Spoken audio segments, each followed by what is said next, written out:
So yun, okay KGX, kamusta kayong lahat? At inaaral lang tayo. Tinanggal ko muna lahat ng linya natin mga lodi.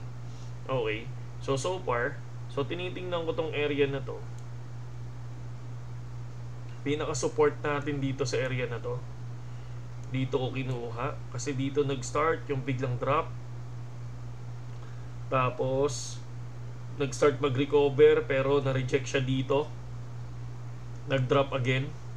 And then bumuo tayo ng triangle dati ay ng bear flag. Tapos biglang lumipad. Dito siya na-break. Kung mapapansin nyo, saktong-sakto dito sa guhit na to. Diyan siya na-break. And then, try niyang binibreak tong linya natin na to. So, ayaw. So, rejected na naman. So, nag-drop and then rejected dito sa area na to. So, umangat ulit siya. Tinatry niyang i-break. And then, weekend, lumipad. And then, nag-stable. Tapos, biglang nag-drop.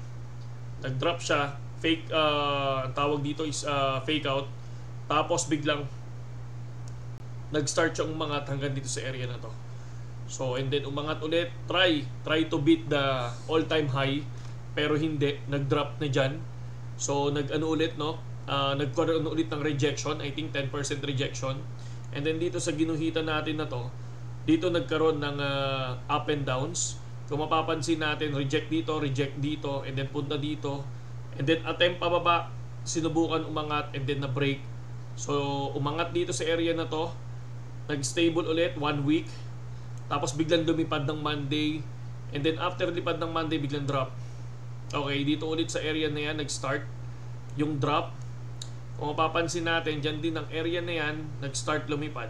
And then dito din sa area na to, nag-start mag-drop. Okay? Tapos, rejected, umangat ulit. Tapos, nag-start ulit. Kita nyo, dito ulit nagda-drop. And then lilipad, biglang drop, CPI yan.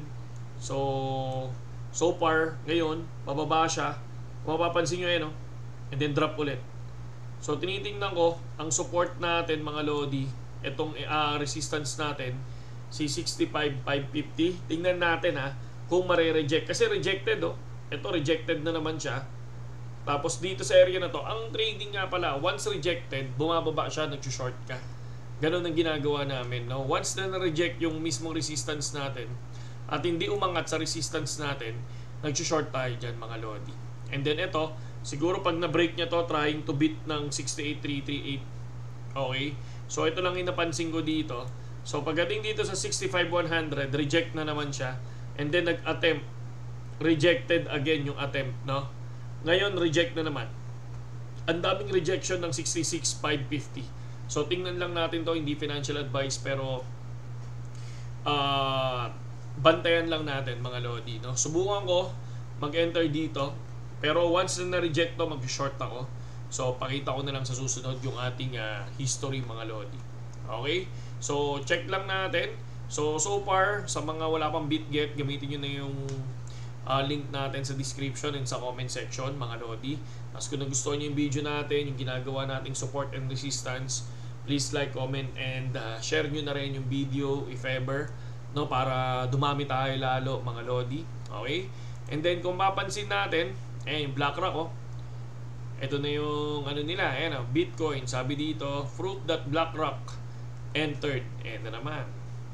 So, ang dami. So, kung mapapansin natin, institution na kasi ang nag-trade, kaya makikita nyo yung up and down talaga, no?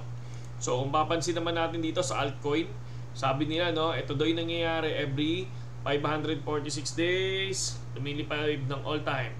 So far, naka-dip daw ngayon ng altcoins. Good daw bumili. Do your own research. Take your own risk. So, magbasa-basa tayo para at least hindi tayo magkamali. Okay?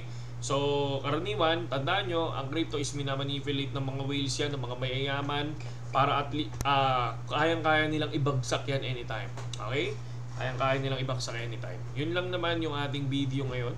Pinakita ko lang kasi kanina pa ako nag-check kung ano yung gusto kong pasukin na area. So, tinignan ko muna, nag-iba muna ako ng pattern para at least maaral pa natin ang gusto. Okay? Saludo sa inyong lahat, AGX. No, please follow, like, and share para at least kahit paano updated tayo. Ay, mag-subscribe na kayo para updated kayo lagi sa video natin. Okay? Saludo.